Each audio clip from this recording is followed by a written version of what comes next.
They say some places don't exist on maps, but that doesn't mean you can't end up there. It was supposed to be a normal drive, just another late-night road stretching endlessly under a dark sky.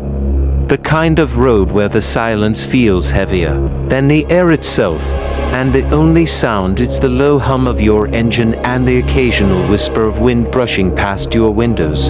But something about that night felt wrong, like the darkness was watching, like it was waiting. Daniel Harper had been driving for hours, his eyes heavy, his mind drifting in and out of focus, until he finally saw it, a faint neon light flickering in the distance, barely visible, like it was struggling to exist.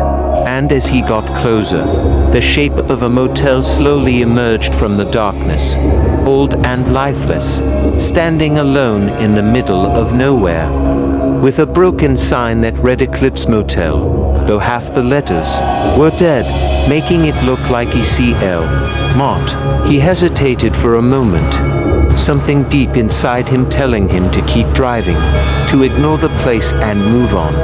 But exhaustion won, and within minutes, he found himself standing at the reception desk, facing a man who looked like he hadn't slept in years, his pale skin stretched tightly over his face, his eyes dull and empty, as if he had seen too much and forgotten how to react. "Room?" Daniel asked, his voice sounding strange in the silence.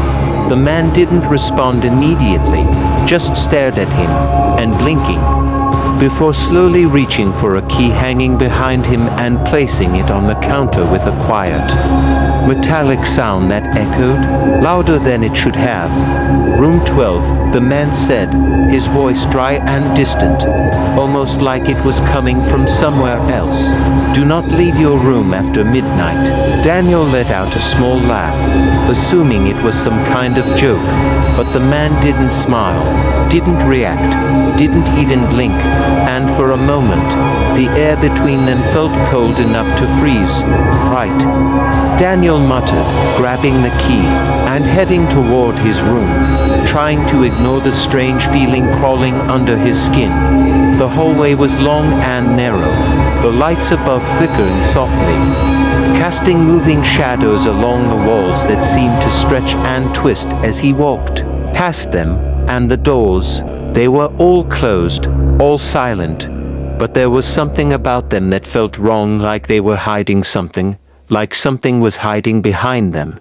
When he reached room 12, he unlocked the door and stepped inside, immediately noticing the smell of faint, musty odor mixed with something metallic, something almost like blood, but he shook the thought away, telling himself he was just tired, that his mind was playing tricks on him. He dropped his bag, sat on the edge of the bed, and checked his phone. No signal. "Of course," he sighed, laying back, staring at the ceiling as the dim light above flickered softly, and for a moment, everything was quiet again. To quiet. Then, a sound, a faint creak. Daniel sat up, his heart skipping a beat as he looked toward the door. Nothing. Just silence. He exhaled slowly, running a hand through his hair, trying to calm himself down. "You're just tired," he whispered to himself, but then it came again, a soft, dragging sound, like something being pulled across the floor. This time, it wasn't coming from his room. It was coming from the hallway. Daniel froze, listening carefully, his breath shallow, his pulse pounding in his ears as the sound slowly moved closer, and then stopped, right outside his door. Silence. A long, suffocating silence that felt like it was pressing against his chest, making it hard to breathe. Then, 3 knocks. Slow. Deliberate. Daniel didn't move, didn't breathe, didn't speak. Another knock. Louder this time. And then, a voice. "Open the door." It was faint, almost a whisper, but it was clear enough to understand, and there was something about it that made Daniel's blood run cold. Something unnatural, something wrong, No, you're inside. Daniel shook his head, backing away from the door, his hands trembling as he tried to make sense of what was happening. This isn't real, he muttered, his voice barely audible. The handle of the door moved slowly gently like someone was trying to open it from the outside. Daniel's heart pounded harder, his body frozen in place as he stared at the door, unable to look away as the handle twisted and twisted, but the lock held. Then, silence. Complete silence. Minutes passed, or maybe seconds, he couldn't tell. Time felt broken. Finally, after what felt like forever, Daniel forced himself to move.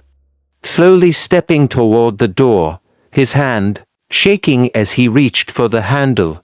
"Don't do it," a voice whispered in his mind, but curiosity, or something stronger, pulled him forward. He unlocked the door and opened it. The hallway was empty. No one there. No sound. No movement. Just the flickering lights and the endless row of closed doors. Daniel stepped out, looking left, then right, his chest tight, his breath uneven. "Hello," he called out. No answer. He took a few steps into the hallway, his footsteps echoing softly, and that's when he noticed something strange. The doors, they weren't the same anymore.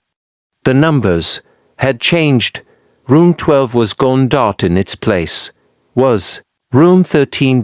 Daniel frowned, stepping back, looking again, but it didn't change. Room 13. His heart dropped. That's not possible. He turned around quickly, his eyes scanning the hallway, but everything felt wrong now, distorted, like the space itself had shifted, like he was no longer in the same place he had entered. And at the far end of the hallway, there was a door, slightly open, with a number he hadn't seen before. Room 0. A cold chill ran down his spine as he stared at it, unable to look away. As if something inside that room was calling to him, pulling him closer without a single word. Step by step, he moved toward it, his body heavy, his mind screaming at him to stop, to turn back. But he couldn't, like he had lost control over himself. The door creaked as he pushed it open. Inside, darkness. Thick. Heavy. Alive. And then, a sound. Breathing. Not his. Something else. Something in the dark. Daniel's throat went dry as he took a step back, but before he could turn around, the door slammed shut behind him. The darkness swallowed everything. And in that moment, he realized something terrifying. He hadn't found the motel. The motel had found him, and now it wasn't going to let him leave.